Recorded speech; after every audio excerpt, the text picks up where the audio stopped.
అందమైన చర్మ సౌందర్యం మీ సొంతం. Second aqua radiance deep cleansing gel. నేను నా బ్రతుకి అందమిచ్చా. నిన్ను కలిసాకే నా జీవితం ఎంతో మధురంగా మధురంగా.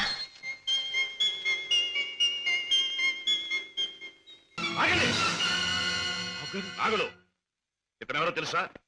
నా కన్న కొడుకు, నా ప్రాణానికి ప్రాణం. ఈ బాబు గారు మీ అబ్బాయా? నాకు నిజంగా తెలియదు బాబు. తెలుసుంటే చేయెత్తబోదును, మాట తొలగపోదును. నన్ను మన్నించండి బాబు. ఏం నాన్నగారు, ఈ నాగులు మీకు తెలుసా? తెలుసు అంటే మీ నాన్నగారు నాకు తెలియపోటేంటి బాబు. ఒకప్పుడు జ్ఞానంలో చిక్కున్న చేపలాంటి నన్ను బయటికి లాగి తిన్నెట్టి బతికించారు. ఇది నాకు దేవుడితో సమానం బాబు గారు. రాజా పెడదాం పద. రాజాబాబు, ఏ నాగులు? ఇక నుంచి ఈ నాగులు మీ నమ్మిన పంట అనుకోండి. కట్టం వచ్చినా కన్నీరు వచ్చినా ఈ నాగులున్నాడనే సంగతి మాత్రం మర్చిపోకండి బాబు. నాగులు, ఇక నుంచి అమాయకుల మీద చేసుకుంటాం. కష్టపడి సంపాదించి బ్రతకటం. అలాగే బాబు. కమాన్.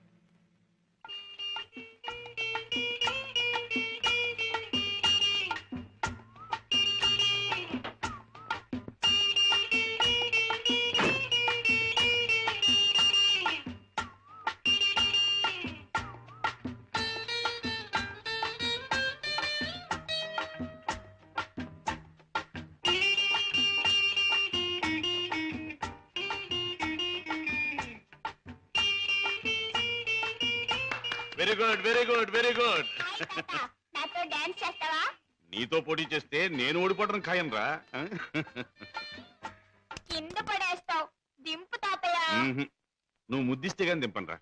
చీ, ముద్దివ్వడానికి నువ్వే ఆడపిల్లవా? ఓడు, నీతో మాటల్లో పోటీ చేసినా ఓడిపోవడం ఖాయం రా.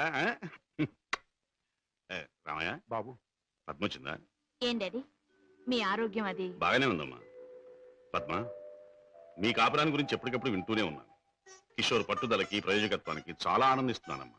తాత, నువ్వు కథ చెప్తానన్నావు, చెప్పవా? ఓహోహో అన్నాను కదూ. అవును రోయ్, చెప్తాను. అమ్మా పద్మ, నువ్వు బుల్లిబాబుని ఎత్తుకుని అయ్యగారింటికి వచ్చినప్పుడేనమ్మా అయ్యగారి ముఖంలో నవ్వు కనిపిస్తుంది. మనవడంటే అయ్యగారికి భలే ఇష్టం. ఓహో, అలాగే. It's all right. రేపు కోర్టులో కలుసుకుందాం. Good night.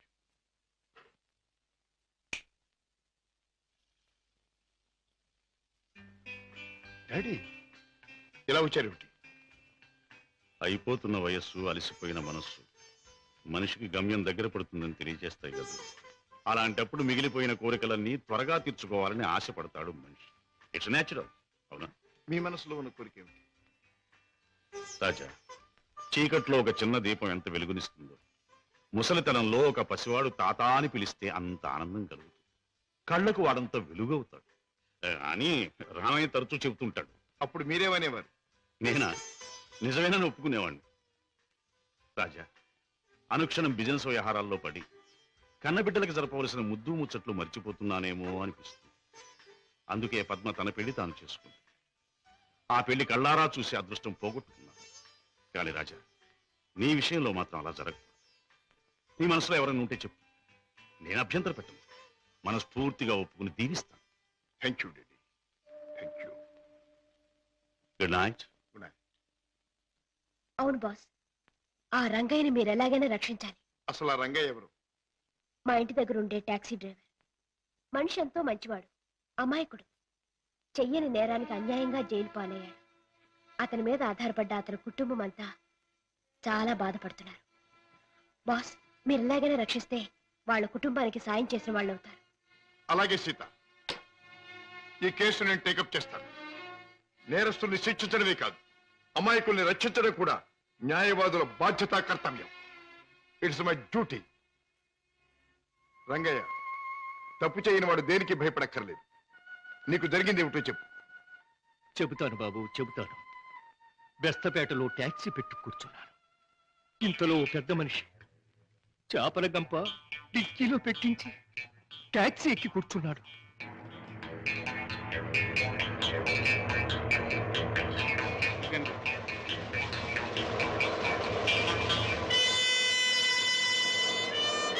Stop stop stop. వెనకాల డిక్కీ తెరు.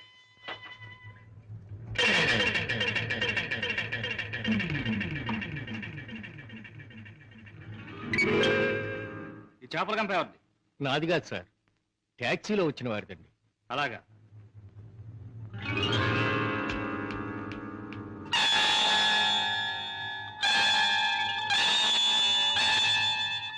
ఏరా చాలా తెలివి మీరిపోయారా మీరు? నాకేం తెలియదు సార్, ట్యాక్సీలో ఉన్న పెద్ద మనిషిదేనండి. ట్యాక్సీలు ఎవరు లేరు సార్. దొంగ విధవ, పోలీసులు కళ్ళు కప్పి బంగారం రవాణా చేస్తావా? పట్టుబడగానే లేని పెద్ద మనిషి పేరు చెబుతావా? నీ సంగతి నీ ముఠా సంగతి తెలుస్తాను. అలా తప్పు చేసినాడు, తప్పించుకున్నాడు, నేను జైలు పాలయ్యాను. బాబుగారు, రోగిష్టి నా భార్య, విటోడైన నా కొడుకు, మొగుడు విడిచిపెట్టి నా కూతురు, నేను లేకపోతే అనాథలైపోతారు బాబు. రంగయ్య, బాధపడక. నేరస్తుడు తప్పించుకుపోలేడు. అన్యాయంగా చట్టం చేతిలో ఎరుకున్న నిన్ను నేను కాపాడతాను. నీ ట్యాక్సీలో ఎక్కిన మనిషి ఎలా ఉంటాడు, ఏమేం మాట్లాడాడు, అవన్నీ చెప్తావా? టాక్సీ వస్తావా? నా పేరేం ట్యాక్సీ కాదయ్యా. నీ పేరు ఏంటో తెలుసుకునే టైం లేదు నాకు. వస్తావా లేదా? అయ్యయ్యో ఉండవయ్యా, రావటానికే కదా ఉన్నాం. అయితే మీరు ఆ బొట్టు తీసుకెళ్ళి దిక్కులు పెట్టి.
నీలాంటి దేశద్రోహులు చట్టం నుంచి తప్పించుకోలేరు.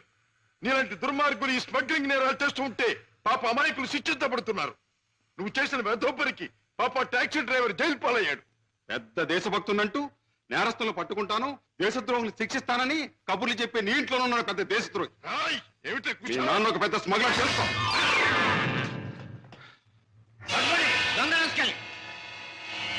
మా నాన్న స్మగ్లరా?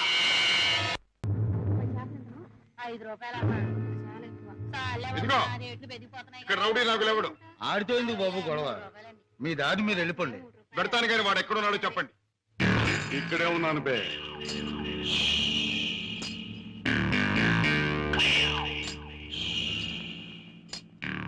నువ్వేనా నాగులు? అనే అనుకుంటున్నాను బే. బే, ఇది నీకు అలవాటా బే? ఆ? అన్యాయంగా మనుషుల్ని కొట్టడం నేరమని నీకు తెలుసా? పేద రీతులు నాతో చెప్పకు. నేను చేసిన పని నాకు న్యాయమే అనిపిస్తుంది. న్యాయం అని నీ ఇష్టం వచ్చినట్లు ప్రవర్తిస్తే చట్టం శిక్షిస్తుంది. చట్టం, శిక్ష, నేరం ఇవన్నీ మనకు అనవసరం. సముద్రం లాంటి ఈ పేటలో మనం తిమింగలం. దమ్ముంటే తెలుసుకున్నారా? లేకపోతే నోరు మూసు తలంచూపో.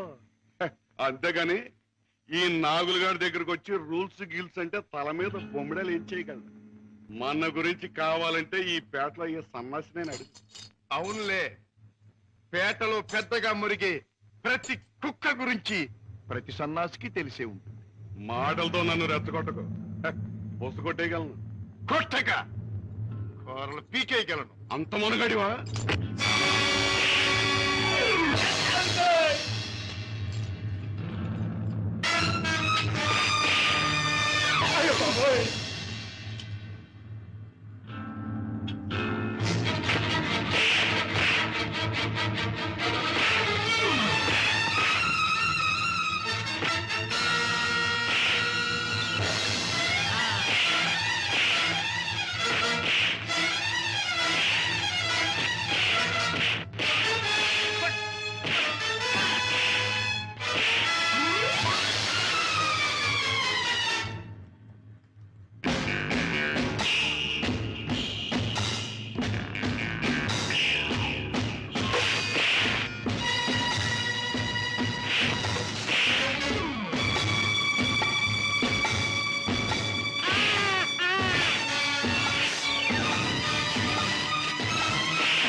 నాగులు, ఇతనెవరో తెలుసా? నా కన్న కొడుకు, నా ప్రాణానికి ప్రాణం. ఈ బాబు గారు మీ అబ్బాయా? నాకు నిజంగా తెలియదు బాబు. తెలుసుంటే చేయెత్తబోదును, మాట తొలగపోదును. నన్ను మన్నించండి బాబు. ఏం నాన్నగారు, ఈ నాగులు మీకు తెలుసా? తెలుసు అంటే మీ నాన్నగారు నాకు తెలియపోటేంటి బాబు. ఒకప్పుడు జ్ఞానంలో చిక్కున్న చేపలాంటి నన్ను బయటికి లాగి తిన్నెట్టి బతికించారు. ఇది నాకు దేవుడితో సమానం బాబు గారు. రాజా పెడదాం పద. రాజా బాబు, ఏ నాగులు? ఇక నుంచి ఈ నాగులు మీ నమ్మిన పంట అనుకోండి. కట్టం వచ్చినా కన్నీరు వచ్చినా ఈ నాగులున్నాడనే సంగతి మాత్రం మర్చిపోకండి బాబు. నాగులు, ఇక నుంచి అమాయకుల మీద చేసుకోవటం మాని కష్టపడి సంపాదించి బ్రతకటం నేర్చు. అలాగే బాబు. కమాన్.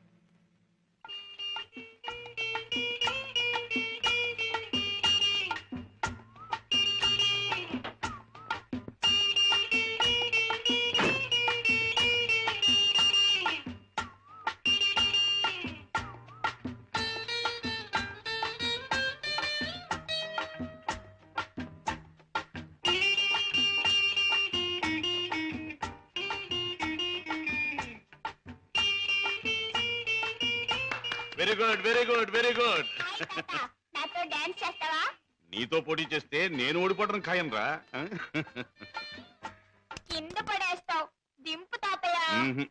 నువ్వు ముద్దిస్తే గాని దింపనరా. చీ, ముద్దివ్వడానికి నువ్వే ఆడపిల్లవా? ఓడు, నీతో మాటల్లో పోటీ చేసినా ఓడిపోవడం ఖాయం రా. రామయ్య బాబు, పద్మ వచ్చిందా? ఏం డాడీ, మీ ఆరోగ్యం అది? బాగానే ఉందమ్మా. పద్మ, మీ కాపురాన్ని గురించి ఎప్పటికప్పుడు వింటూనే ఉన్నాను. కిషోర్ పట్టుదలకి, ప్రయోజకత్వానికి చాలా ఆనందిస్తున్నానమ్మా. తాత, నువ్వు కథ చెప్తానన్నావు, చెప్పవా? ఓహోహో అన్నాను కదూ. అవును రోయ్, చెప్తాను పద, చెప్తాను పద. దా. అమ్మా పద్మ, నువ్వు బుల్లిబాబుని ఎత్తుకుని అయ్యగారింటికి వచ్చినప్పుడేనమ్మా అయ్యగారి ముఖంలో నవ్వు కనిపిస్తుంది. మనవడంటే అయ్యగారికి భలే ఇష్టం. ఓహో, అలాగే. It's all right. రేపు కోర్టులో కలుసుకుందాం. Good night.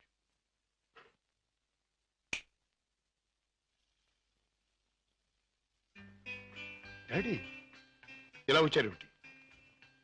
అయిపోతున్న వయస్సు, అలసిపోయిన మనస్సు మనిషికి గమ్యం దగ్గర పడుతుందని తెలియజేస్తాయి కదా. అలాంటప్పుడు మిగిలిపోయిన కోరికలన్నీ త్వరగా తీర్చుకోవాలని ఆశపడతాడు మనిషి. It's natural. అవునా? మీ మనసులో ఉన్న కోరిక ఏమిటి? రాజా, చీకట్లో ఒక చిన్న దీపం ఎంత వెలుగునిస్తుందో, ముసలితనంలో ఒక పసివాడు తాత అని పిలిస్తే అంత ఆనందం కలుగుతుంది.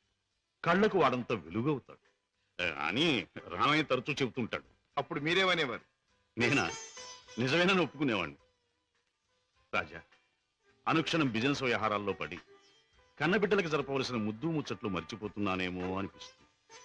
అందుకే పద్మ తన పెళ్లి తాను చేసుకుంది. ఆ పెళ్లి కళ్ళారా చూసి అదృష్టం పోగొట్టుకున్నాను.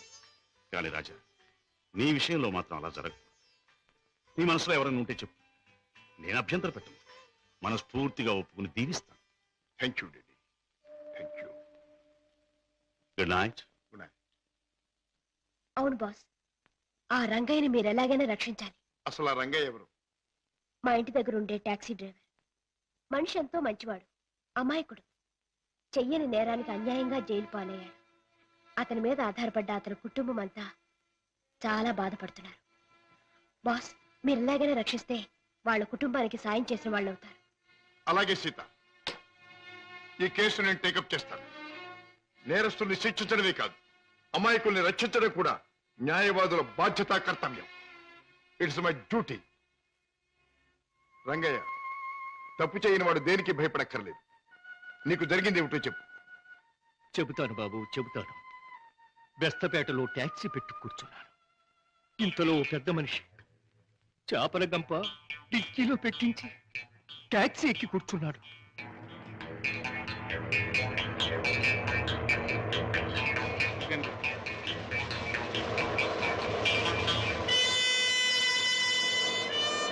Stop stop stop. వెనకాల డిక్కీ తెరు.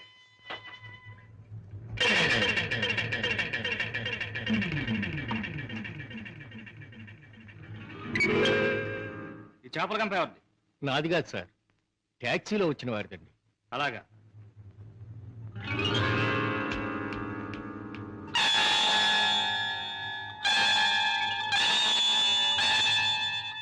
ఏరా, చాలా తెలివి మీరిపోయారా మీరు?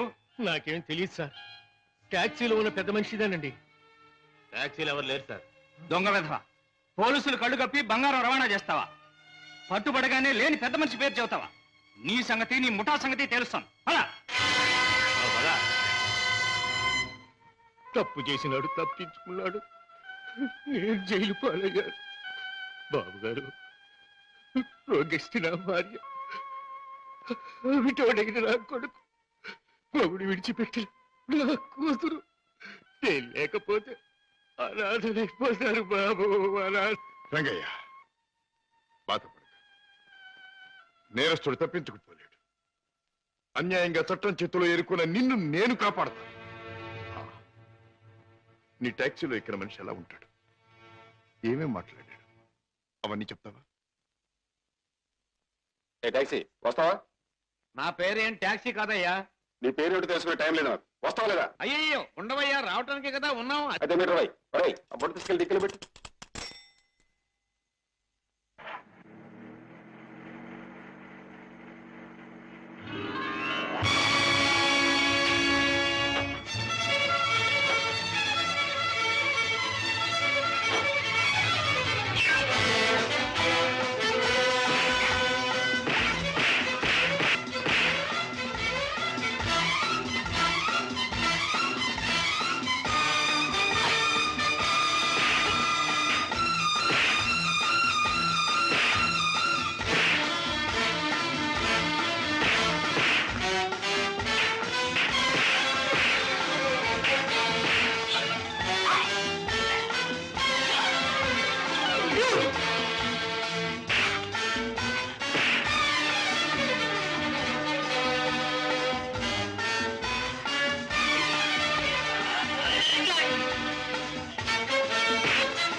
రేయ్, నీలాంటి దేశద్రోహులు చట్టం నుంచి తప్పించుకోలేరు. నీలాంటి దుర్మార్గులు ఈ స్మగ్లింగ్ నేరాలు చేస్తూ ఉంటే పాప అమాయకులు శిక్షించబడుతున్నారు. నువ్వు చేసిన వెధోపరికి పాప టాక్సీ డ్రైవర్ జైలు పాలయ్యాడు. పెద్ద దేశభక్తునంటూ నేరస్తులను పట్టుకుంటాను, దేశద్రోహులు శిక్షిస్తానని కబుర్లు చెప్పే నీ ఇంట్లోనే ఉన్నాడు పెద్ద దేశద్రోహి. రాయ్, ఏమిటి మీ కుశలం? నాన్న ఒక పెద్ద స్మగ్లర్ చేస్తాం. దొంగ రాస్కెల్. మా నాన్న స్మగ్లరా?